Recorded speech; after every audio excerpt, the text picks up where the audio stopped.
I'm Jasmine Brooks. I am in Adult Health 1 Term 2. Professor Lewinsky. I'm going to be performing a basic IV insertion today. Okay, so first I am going to look at the patient mark, and looks like the doctor just ordered a IV antibiotics. So she doesn't have an IV currently in place, so I will need to be placing one. So while I am in her chart, I will be assessing if she has any allergies, her history of allergies. And I don't see any. And also, I'm going to look and see, alright, if she has any other contradictions. And since she's only getting IV antibiotics and probably normal saline through her line, I am going to insert a 20 gauge instead of an 18, which will be used for either blood transfusion, blood products, or for surgery. So everything looks good there. And yep, check the allergies, register of allergies. Okay, so I'm going to prepare what I need. I'm going to need normal saline, and I'm going to need a 10 ml syringe so I can drop 3 ml of normal saline. And I'll need something, of course, to draw it up with. Okay, so I'm going to check the integrity of my bottle, check the expiration date, and it is June 2015, so it's good to go. It doesn't look tampered with at all, so it's like a safe bottle. I'm going to clean my bottle. Okay. I'll go ahead and connect my needle. I want to draw up 3 ml of air to insert into my saline. So I can draw up 3 ml of saline. So the air is inserted now. I'm going to draw back 3 ml. Of course, not touching the plunger. And there's my 3 ml. Alright. Yep. 3 ml. So I'm going to actually scoop the needle back up. I would never recap the needle, but for this procedure demonstration, that scooping technique. And this goes in a sharp container. Alright, so now that I have my 3 ml, my next job to do is to prime my IMT extension. So this is a new package. So I'm going to banana peel it open and connect my saline. And clamp it to prime. And now that it is primed, I'm going to reclamp it.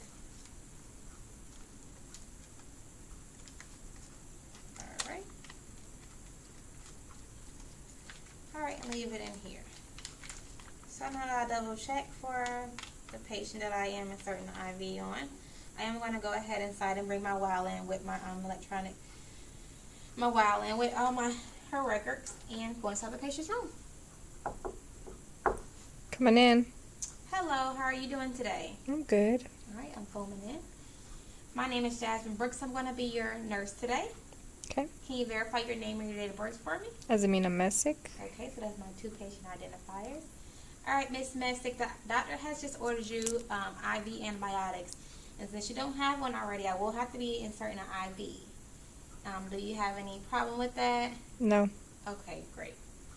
Alright, so which arm is your dominant arm? Left. Okay, so you're left-handed. So I'm going to use your right arm. Have you had any mastectomy?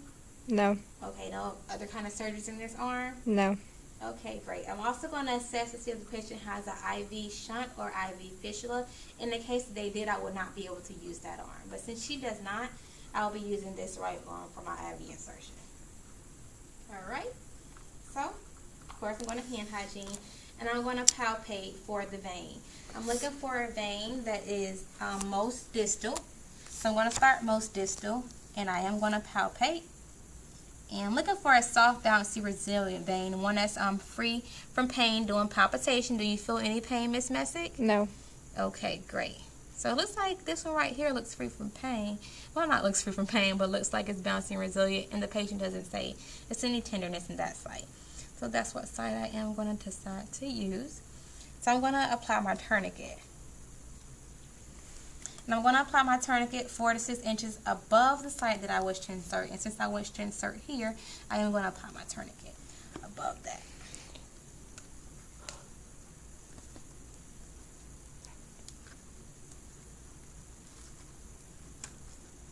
Alright, so we'll be using a quick release knot. A quick release tie, should I say. Alright, I'm going to check for the presence of the radial pulse.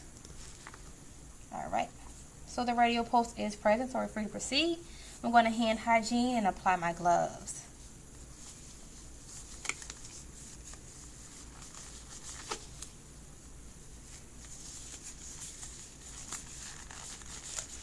Alright, now that the gloves are applied,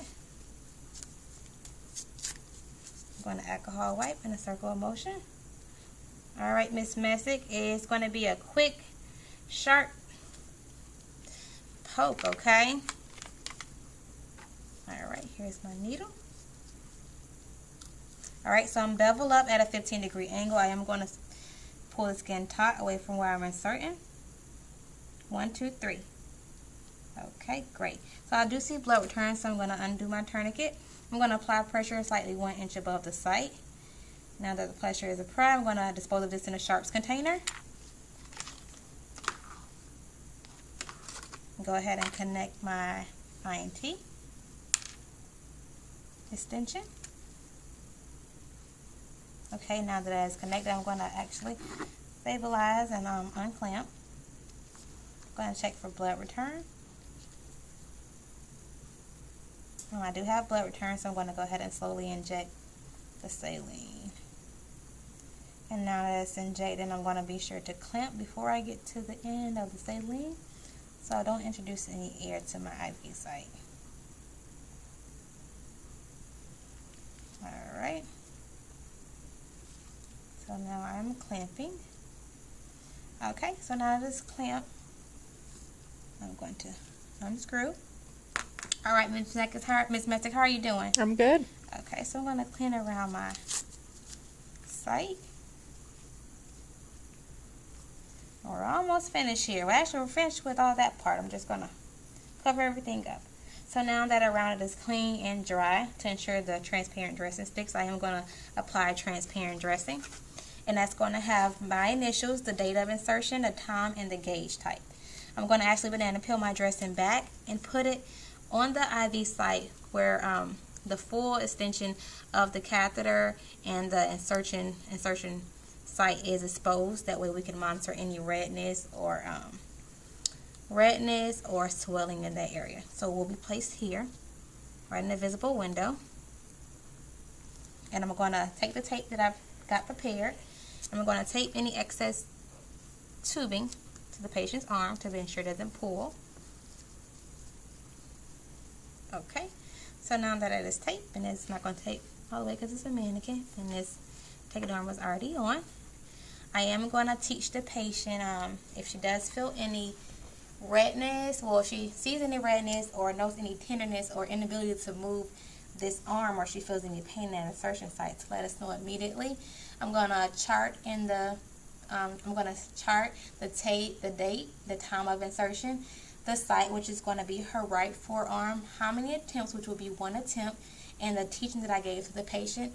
Also, I'm going to document the patient's response to the procedure and exactly what gauge was put in, which was a 20 gauge INT. Thank you.